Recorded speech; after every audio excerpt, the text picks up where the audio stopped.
The palace of Varkar Prime was silent that evening. The twin suns were setting, painting the black towers gold. Inside the throne hall, Queen Zarathis sat alone, her silver eyes fixed on the horizon. She ruled over hundreds of worlds, commanded entire fleets, and her word could bend laws of nature itself, or so it seemed. Yet within her heart there was nothing but emptiness. For generations the Varkari race had lost something vital. Their emotions had faded over centuries of evolution. They became logical, cold, and efficient. Perfect rulers, perfect warriors, perfect machines of control. But perfection had a cost. They no longer felt joy, fear, or love. Their bodies could not feel pleasure or passion. Scientists called it the dulling of the Varkari genome. To Zarathis it was a curse. She had heard ancient stories told in whispers about a time when Varkari once loved deeply, burned with desire, even cried when their mates died.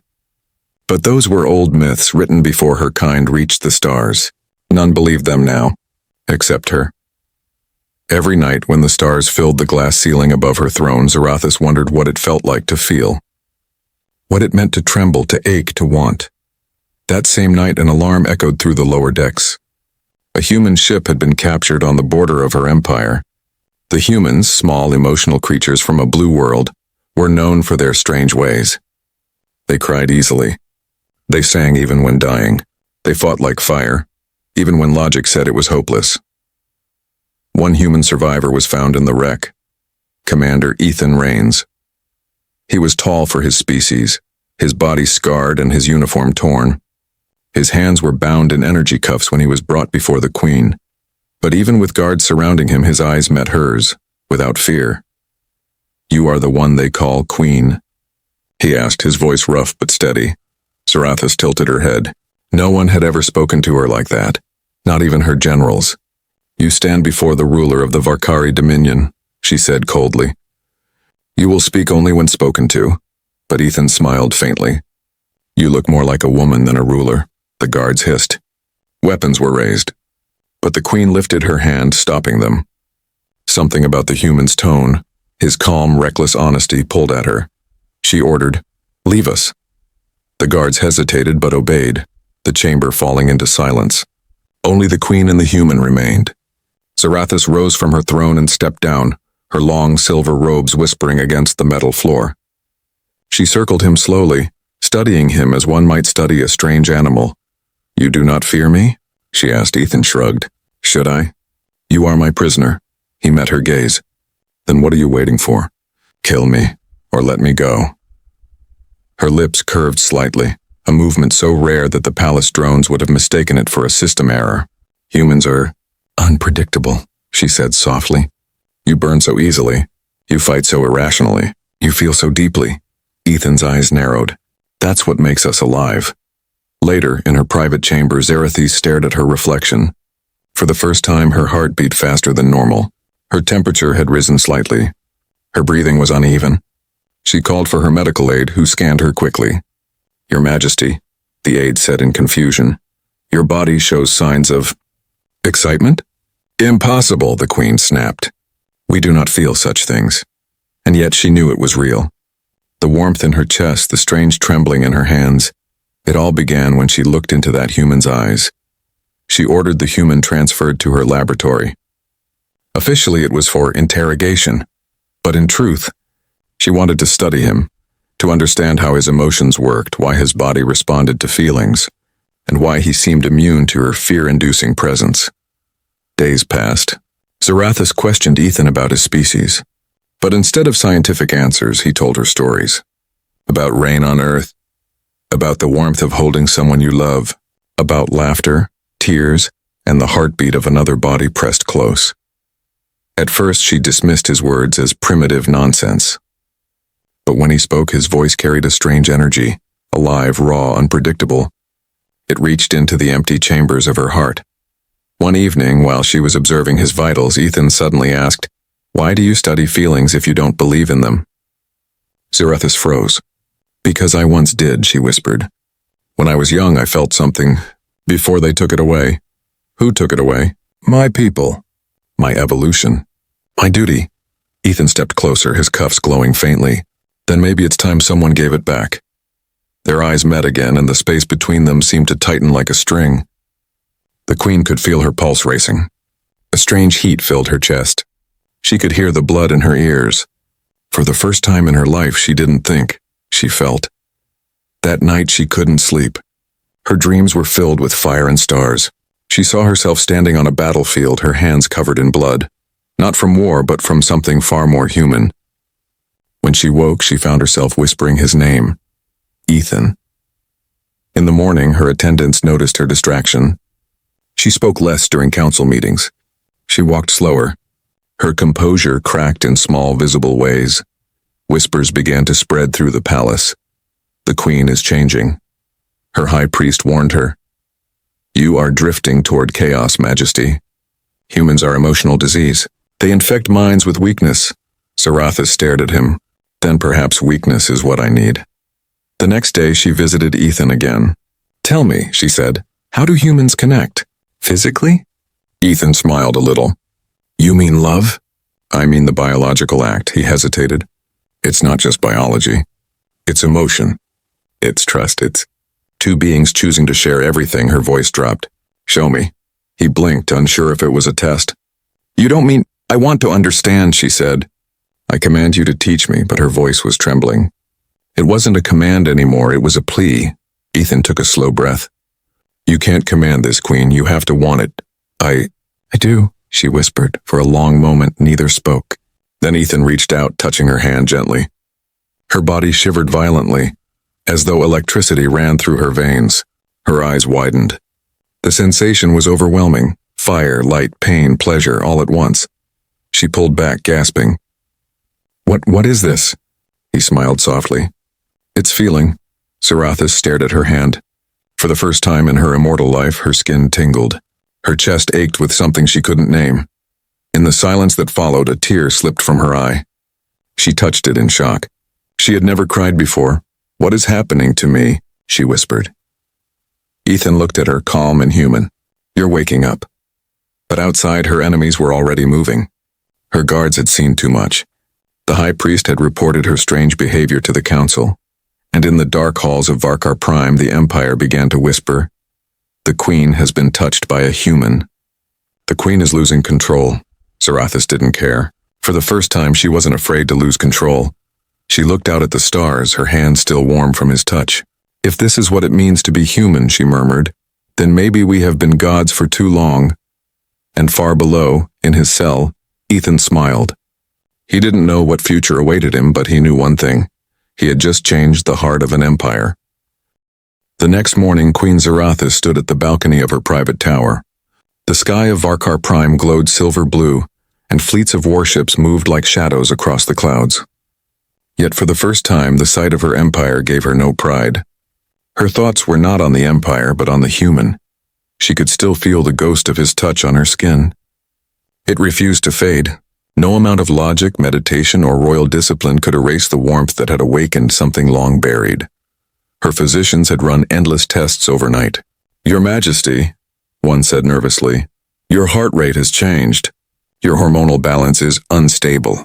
Your genome is adapting to external emotional stimuli. Sarathis silenced him with a wave of her hand. You will speak of this to no one. The court scientist bowed, terrified. No one dared to question the Queen, but even she could feel the storm building. She was breaking her people's oldest law, the law that forbade emotional bonding with lesser species. Still, she could not stay away. That evening, she descended once again into the lower levels, the human's cell. Ethan Rains was sitting cross-legged on the metal floor, humming softly to himself.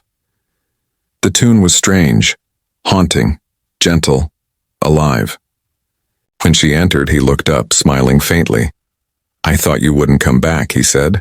Humans have strange confidence, she replied. You were my subject for study, not companionship, he tilted his head. Then why are you here again? Her mouth opened, but no answer came.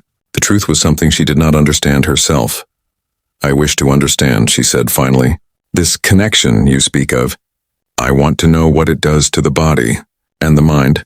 Ethan chuckled softly. You can't measure it in numbers, Queen. You have to feel it. Sarathis frowned. Feelings are illusions, chemicals. He shook his head. Then why are your hands shaking? Her gaze dropped to her palms. They were trembling just slightly. She clenched them into fists. It's nothing. Ethan stood and stepped closer. You've spent your life controlling everything, haven't you? I am queen, she said. Control is my existence. Maybe that's the problem, Ethan said. You've built a world where nothing can touch you. Something in his voice struck her deeper than any weapon. For centuries she had believed that being untouchable made her strong, but now in this small human's presence she realized how lonely that strength had been. Days turned into weeks. Zarathus visited the human daily under the name of the Emotion Project. To her counsel it was research, an attempt to study human emotional response for strategic use. But privately it became something else entirely.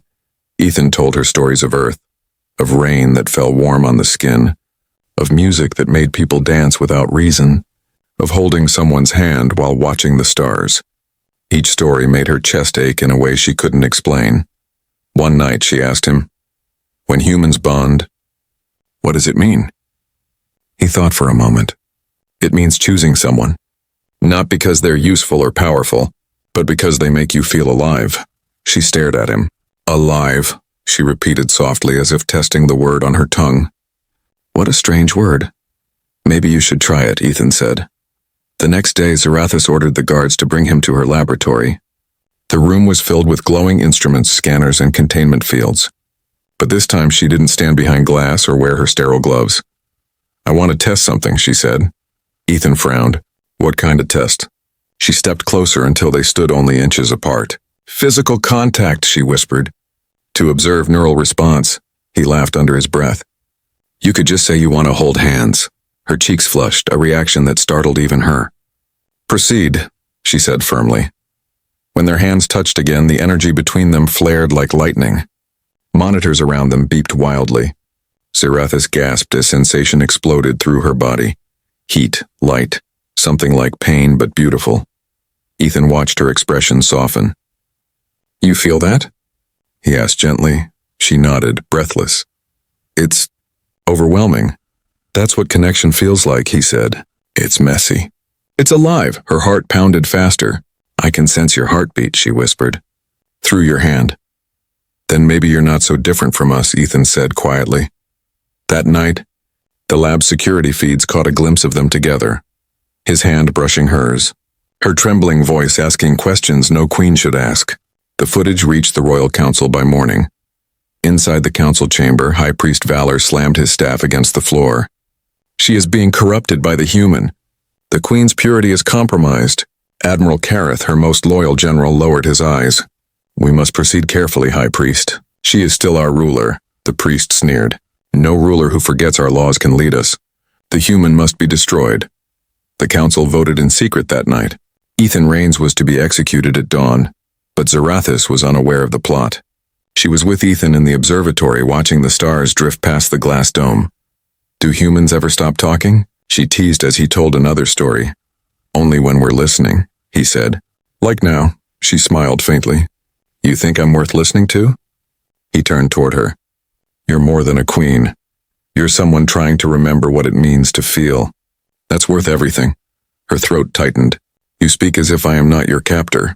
He smiled sadly. You're not. Not anymore. The silence that followed was deep, warm. Zarathus felt something strange stir inside her chest, a pull toward him as if gravity itself had changed. Her hand brushed his arm. He didn't move away. Ethan, she whispered. If my people knew what I was doing, they'd call you a traitor? Yes, she said softly. But for the first time I wouldn't care. He smiled. Then you're already changing. The next morning she was awakened by alarms. Guards stormed into her chamber, panic in their eyes. Your Majesty, the council, they've taken the human. They plan to execute him. Her blood turned cold. When? Now, in the central arena. Zarathus didn't wait for protocol. She rose from her bed, her robe swirling like fire. Prepare the royal armor, she commanded. And call the fleet. If they want war, war they shall have. The guards hesitated. But Majesty, this is against the law. So is feeling, she said bitterly, and I've already broken that. As she raced toward the arena, memories flashed through her mind, his voice, his warmth, the look in his eyes when he said she was alive. The thought of losing that sent a pain through her chest sharper than any weapon. For the first time in her life, the Queen's eyes burned, not with power, but with tears. When she reached the gates, she could already hear the crowd. Thousands of her citizens stood watching as the human was bound to the execution pillar. High Priest Valor stood before him, his staff glowing with blue energy. By the sacred law of the Varkari, he declared, this creature is guilty of infecting our queen with weakness. He will be erased from existence. The crowd chanted, "Purity, purity!" But the chant stopped when the queen's ship descended from the sky, its engines screaming like thunder. As the dust cleared, Queen Zarathis stepped out, her armor glowing white and gold. Her gaze locked onto the high priest. "Release him," she commanded. The priest bowed mockingly. "My queen, the council has voted. His existence is a threat to the Dominion." "Then the Dominion is built on lies," she said coldly. Murmurs rippled through the crowd. The priest's eyes narrowed. "You would defy your own empire. For a human," Zarathis lifted her chin. "He showed me what it means to be alive. If that is treason, then I accept it." With a flick of her hand, the queen's armor activated, blasting energy across the arena. Guards fell back, unable to stand against her. She tore through the execution platform, breaking Ethan's chains with her own hands. He looked up at her, shocked. "You came for me?" She smiled faintly. "You made me feel—" "Now I will make them understand." As alarms blared across the capital, the queen held the human close. The priest screamed, "You doom us all!" Zarathis turned toward the terrified crowd. "No. I free you." Her voice echoed across the sky, carried by every speaker, every screen, every heart that could still hear. "You call feelings weakness, but without them we are already dead." The crowd fell silent. For the first time in centuries, some felt something stir within them. Tiny sparks of emotion buried deep in their genes. Zarathis looked at Ethan, her voice trembling. "This is only the beginning." And as the two fled into the storming skies, lightning split the horizon, marking the dawn of a new age for both their worlds. The storm above Varkar Prime had not stopped since that day. Lightning tore across the sky like the anger of ancient gods. In the dark clouds, the Queen's royal ship fled from the capital, carrying only two souls, Queen Zarathis and the human who had changed her fate, Ethan Rains. Inside the ship, the Queen sat silently. Her golden armor was cracked, her hair loose, her silver eyes dim. She had fought her own guards, destroyed sacred laws, and now the entire Varkari Empire hunted her. Ethan sat across from her, hands still bruised from the chains. "You didn't have to do that," he said softly. She turned her gaze toward him. "They would have killed you." He smiled faintly. "And now they'll kill you too." "Perhaps," she said. "But for the first time I do not fear death." For a moment silence filled the cabin. The hum of the engines was the only sound. Zarathis looked out the window, watching her empire shrink below, its glowing cities now filled with chaos and rebellion. She whispered, "I have ruled for 200 years. I thought power meant control. But it was only emptiness." Ethan leaned forward. "Then maybe losing it means you finally found yourself." Her lips curved slightly, but her eyes were wet. "You humans have strange wisdom. We just make a lot of mistakes," he said. "That's how we learn." Hours later, the ship landed on a deserted moon far from the Varkari systems. The air was thin but breathable.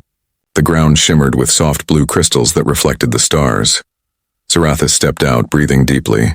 "It's quiet," she said. Ethan followed. "Quiet is good. You need rest," but she shook her head. "There will be no rest. The council will not stop until they find us." "Then we'll make them listen," Ethan said. She turned to him. "You think they can be reasoned with?" He smiled. "If you can change, maybe they can too." For a long time she said nothing. Then she looked at him, really looked at him, as if seeing something more than human flesh. "You gave me what my kind thought impossible," she said softly. "You made me feel." Ethan reached out, brushing his fingers along her cheek. "Then keep feeling. Don't lose it now." She closed her eyes and leaned into his touch. "I won't," she whispered. But their peace did not last. Within days, a fleet of Varkari warships appeared in orbit. The Queen's former general, Admiral Kareth, led the attack. His voice thundered through the comms. "Queen Zarathis, by the will of the Dominion, surrender yourself. The human will be executed. Your rule is over." Ethan looked at her. You knew this was coming. Yes, she said quietly.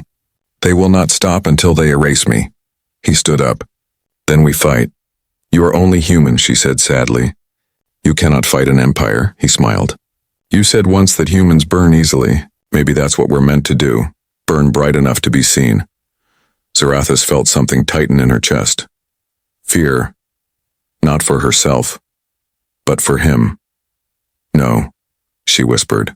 I will not let them take you again. When the first warship descended, she activated the defense shields. The moon trembled under the blast of plasma fire. The sky turned crimson. Ethan rushed to the control panel, shouting, They're surrounding us! Zarathis's hands moved fast over the console. Then I will show them what their cold logic cannot stop. Her voice became a command, deep and powerful. Initiate core overload, code Zarathis 1. The ship systems warned, overload will destroy the vessel. Ethan grabbed her arm. You'll die! She looked at him calmly. Maybe. But if I fall, the Dominion will see what it means to feel sacrifice. He shook his head. We can escape. There's another way. Her voice softened. You once told me connection is about sharing everything. Let me share this. Before he could answer, she pressed her hand to his chest. Her energy flared through him like a pulse of light. What are you doing? He gasped. Binding us, she said softly. So even if I die, you will carry what I have become. Moments later, her ship rose from the surface like a burning star. The moon's crystal planes glowed brighter and brighter until the sky itself ignited. The Varkari fleet tried to flee, but it was too late. The explosion tore through the darkness, flooding every sensor, every screen across the Dominion. And in that blinding light, a message was transmitted to every world. Zarathis's voice. My name is Zarathis, once queen of the Varkari. I have felt what you fear. I have loved what you call weakness. And I tell you now, emotion is not disease, it is life. Remember it. The signal spread through the stars. Millions heard her words before the transmission ended. Then silence. When the light faded, the warships drifted powerless. Their systems shut down, but their crews sat frozen, some crying for the first time in generations. The Queen's message had reached something inside them that science could not erase. On the shattered moon, wreckage burned under the stars. Ethan lay among the ruins, barely alive.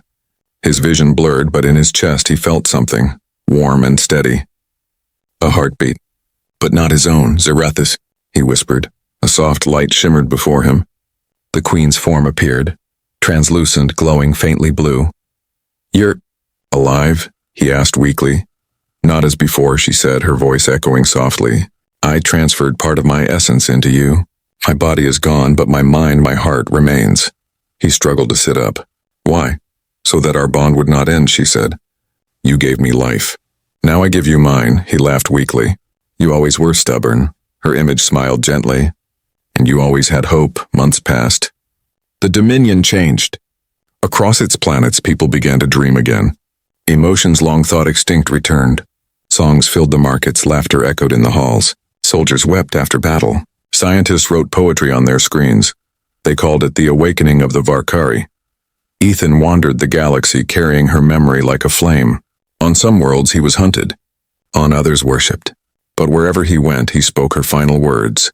To feel is to live. One night on a quiet world far from war, Ethan sat beneath the twin moons. The wind moved through the grass like whispers. He closed his eyes and spoke softly into the night. Zarathis, are you still here?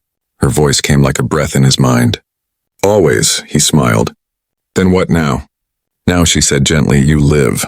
You teach them what I learned from you. He looked up at the stars, at the empire she had freed. You changed everything, he whispered. Her voice grew faint but warm. No, human. We did. And as her light faded into the sky, Ethan felt peace for the first time. The universe seemed softer, alive again. No longer ruled by cold perfection, but by something far greater, something human.